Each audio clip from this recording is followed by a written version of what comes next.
No, nothing that she had said before about violence or anything like that. Although my daughter just told me, see, I think a couple of weeks back she discovered that he was stalking you via, I think it was Instagram.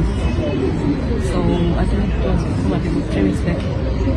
So I think so far that was just the only thing that left out. At first, Lusanda Matabela's 18-year-old ex-boyfriend was stalking her on social media. She told her mom, but she said it wasn't something violent, so they let it go. On Monday, 3 November, the ex-boyfriend and his friend jumped the fence at Lusanda's home. They broke into her home, they attacked her, they then stabbed her. Her grandmother says it was as if they were killing a cow. They say her intestines were exposed when they found her. And then, when they appeared in court on Wednesday, they asked the court to give them bail because one of them is writing exams. This is the painful story of Lusanda Matabela.